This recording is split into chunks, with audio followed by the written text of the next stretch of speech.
కాశ్మీర్లోని రియాసీలో బస్సుపై కాల్పులు జరిపిన దుర్ఘటనలో 10 మంది హిందూ యాత్రికులు మరణించిన ఘటన గుర్తు ఉన్నది కదా.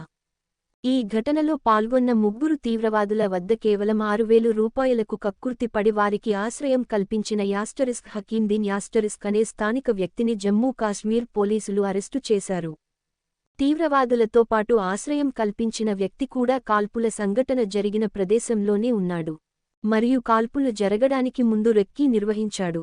కాల్పులు జరిగిన తర్వాత కూడా అక్కడ నుండి వారిని తప్పించడానికి తానే సహాయం చేశానని, మరియు అక్కడ సీసీ కెమెరాలు లేని చోట తాము సీసీ కెమెరాలు రికార్డు కాని చోట మాత్రమే ఈ దాడులకు తాను సహకరించినట్లు పోలీసుల ముందు ఒప్పుకున్నాడు ఆ దరిద్రుడు. ఈ సంఘటన సందర్భంగా స్థానిక పోలీసులు 150 మంది అనుమానితులను అదుపులోకి తీసుకున్నట్లు తెలియజేశారు.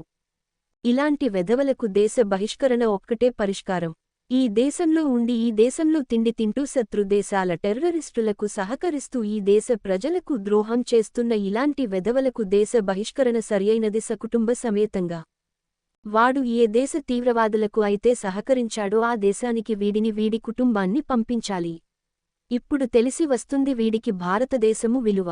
ఎలాగైతే వివిధ దేశాలు శరణార్థులను తిరిగి వారి దేశాలకు పంపిస్తుందో శరణార్థుల మాదిరిగానే ఇలాంటి దేశద్రోహులను కూడా ఆయా దేశాలకు మద్దతు ఇచ్చే దేశాలకు పంపించాలి.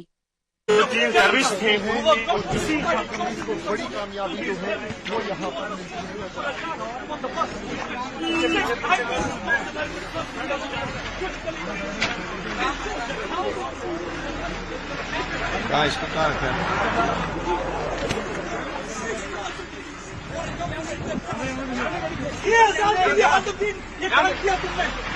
ये आजाद के लिए आतंकवादी जो है उसने देश को भेज दिया। तो he did not respond to my question. I tried to ask 6,000 सिर्फ और सिर्फ एक पल के लिए तुम्हें शर्म नहीं आई जो आतंकवादी के आतंकवादी इसकी तुमने 6,000 के लिए एक आम आदमी को मरवाया। जिसमें ये वो आतंकियों का मददगार क्यों मासूम लोगों की जान ली तुमने?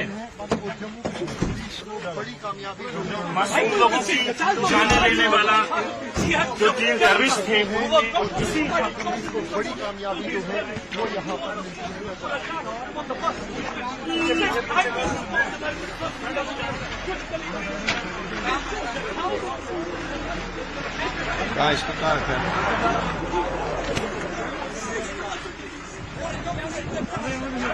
ये आजाद के लिए आतंकवादी ये गलत किया तुमने। आतंकवादी जो है उसने देश को भेज दिया। तो he did not respond to my question. I tried to ask 6,000 सिर्फ और सिर्फ